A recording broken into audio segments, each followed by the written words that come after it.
समय की शुरुआत में प्राचीन सत्य युग के दौरान हिरण्यक और हक्काशु नामक दो शक्तिशाली राक्षस भाई अस्तित्व में थे। वे ईर्ष्यकपा और उनकी पत्नी दिति के पुत्र थे। ये सामान्य प्राणी नहीं थे। ये दोनों वुनागिया और वायाह के शापित द्वारपाल थे, जिन्हें उनके अहंकार के कारण पृथ्वी पर नश्वर जीवन जीने के लिए भेजा गया था। अब वे देवताओं से प्रतिशोध लेने की तैयारी कर रहे थे। हिरण्याक्ष, जो दोनों में बड़ा था, असीम शक्ति और महत्वाकांक्षा से भर गया था। वह तीनों लोकों में आतंक फैलाता रहा। जहां भी वह जाता, देवता उसकी शक्ति से भयभीत रहते, क्योंकि उसकी ताकत अजेय थी।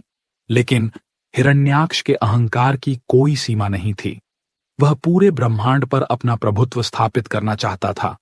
अपनी शक्ति को साबित करने के लिए उसने अपनी दृष्टि भूदेवी पृथ्वी माता पर केंद्रित की। अपनी अद्भुत शक्ति का उपयोग करते हुए उसने पृथ्वी को ब्रह्मांडीय सागर की गहराइयों में डुबो दिया। ब्रह्मांड अराजकता में डूब गया। पृथ्वी पर जीवन समाप्त हो गया और सृष्टि का संतुलन बिगड़ गया। देवता, जो हिरण्याक्ष की शक्ति के सामने असहाय थे, उन्होंने ब्रह्मांड के रक्षक भगवान विष्णु से प्रार्थना की। उनकी प्रार्थनाओं को सुनकर भगवान विष्णु ने हस्तक्षेप करने का निश्चय किया। सृष्टि का संतुलन बहाल करने और पृथ्वी को बचाने के लिए उन्होंने एक वराह, सुअर का रूप धारण किया। यह एक विशाल और दिव्य वराह था, जितना भव्य उतना ही भयंकर। यह वराह अवतार था। सृष्टि के जल से उभरते हुए वराह ने एक गगन भेदी गर्जना की, जिसने ब्रह्मांड की नींव हिला दी। यह युद्ध का आह्वान था, उनकी पृथ्वी को बचाने की घोषणा। वराह ने ब्रह्मांडीय सागर में गोता लगाया। उनका विशाल रूप जल को चीरता हुआ आगे बढ़ा।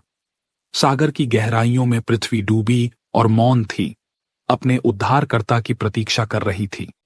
भूदेवी ने जब दिव्य उपस्थिति को महसूस किया तो वह आशा से भर गईं। उन्हें विश्वास हो गया कि उनका रक्षक आ चुका है।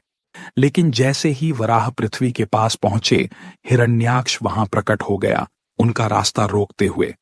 राक्षस की आंखें क्रोध से जल रही थीं। कौन है जो मेरे क्षेत्र में प्रवेश करने की हिम्मत करता है? उसने गरजते हुए कहा। तू केवल एक साधारण वराह है। क्या सोचता है कि मुझे चुनौती दे सकेगा? मैं ब्रह्मांड का स्वामी हूं। वराह राक्षस के अहंकार से अप्रभावित स्थिर खड़ा रहा। युद्ध शुरू हुआ। यह दो महाशक्तियों का टकराव था, हिरण्याक्ष की अदम्य शक्ति और वराह की दिव्य शक्ति। महासागर उथल पुथल से भर गया। देवता और आर्षि ऊपर से देख रहे थे। उनके हृदय उत्सुकता और भय से धड़क रहे थे। हिरण्याक्ष ने अत्यधिक क्रूरता के साथ हमला किया। प्रत्येक प्रहार से जल हिल उठता। लेकिन वराह कोई साधारण योद्धा नहीं थे। वह 1000 तूफानों की शक्ति के साथ राक्षस के हमलों का सामना करते रहे। यह युद्ध अनंत काल तक चलता प्रतीत हुआ। स्वर्ग कांप उठे और ब्रह्मांडीय सागर क्रोधित हो उठा। आखिरकार वराह को अपना मौका मिला। अपने शक्तिशाली दांतों की ताकत से उन्होंने हिरण्याक्ष को उठाया। राक्षस संघर्ष करता रहा, लेकिन उसकी ताकत भगवान विष्णु की दिव्य शक्ति के सामने टिक नहीं पाई। अंततः एक अंतिम गगनभेदी प्रहार के साथ वराह ने हिरण्याक्ष को भूमि पर पटक दिया। उसके आतंक के शासन का अंत कर दिया। राक्षस के नष्ट हो जाने के बाद वराह ने भूदेवी की ओर ध्यान दिया। उन्होंने उन्हें अपने दांतों पर उठाया और सागर की गहराई से ऊपर उठाया। पृथ्वी, जो उनकी देखभाल में सुरक्षित थी, नए जीवन से चमक उठी। धीरे धीरे वराह जल से बाहर निकले। उनका विशाल रूप ब्रह्मांड पर छा गया। देवताओं ने उनकी स्तुति की। उनके भजन ब्रह्मांड में गूंजने लगे। स्वर्ग से फूलों की वर्षा हुई, क्योंकि सृष्टि का संतुलन फिर से स्थापित हो गया। वराह ने पृथ्वी को ब्रह्मांड में उसके उचित स्थान पर स्थापित किया।